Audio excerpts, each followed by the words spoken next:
News हट भारत की खबरें सच्चाई के साथ। बीजेपी को 132 सीटें समझ में आता है, अजित पवार 41 जीते। एमएनएस के सम्मेलन में चुनाव नतीजों पर क्या बोले राज ठाकरे। महाराष्ट्र नवनिर्माण सेना के चीफ राज ठाकरे ने गुरुवार को मुंबई में पार्टी के नेताओं के एक बड़ी सभा को संबोधित किया। इस मौके पर उन्होंने विधानसभा चुनाव नतीजों पर सवाल खड़े किए। उन्होंने कहा कि 7 बार जीतने वाले बाला साहेब थोराट 10,000 वोटों से हारे। शरद पवार को सिर्फ 10 सीटें मिली।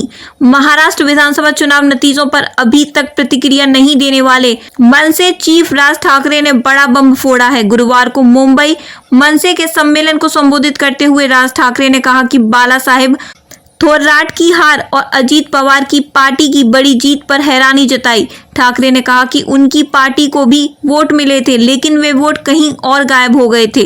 राज ठाकरे ने अनंत मनसे की रैली में अपनी चुप्पी तोड़ी। इस बार उन्होंने चुनावी परिणामों पर संदेह व्यक्त करके महाविकास अघाड़ी के सुर में सुर मिलाया।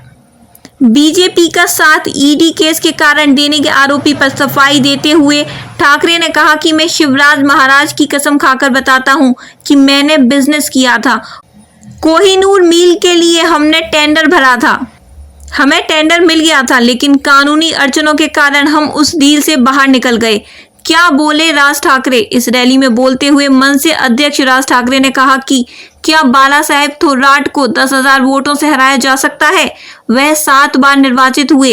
वे कहेंगे कि वे इसलिए बात कर रहे हैं क्योंकि राज ठाकरे हार गए, लेकिन मैं पूरे महाराष्ट्र की बात नहीं कर रहा हूं।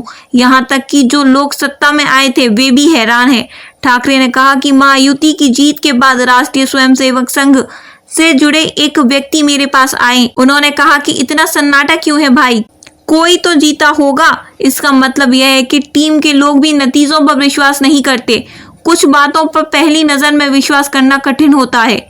कैसे जीत गए अजित पवार। राज ठाकरे ने कहा कि जबकि यह उम्मीद की जा रही थी कि अजित पवार 4 या 5 सीटें जीतेंगे, उन्होंने 42 सीटें जीती और शरद पवार जो कई वर्षों से महाराष्ट्र की राजनीति में हैं ने 10 सीटें जीती।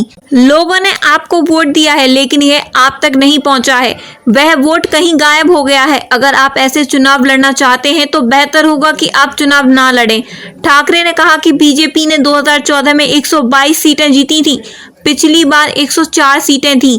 अब हम 132 को समझ सकते हैं। ठाकरे ने कहा जिनका जीवन शरद पवार की राजनीति से बना उन पर अजित पवार को 42 सीटें और कौन विश्वास करेगा। शरद पवार को सिर्फ 10 सीटें, ये समझ से परे है।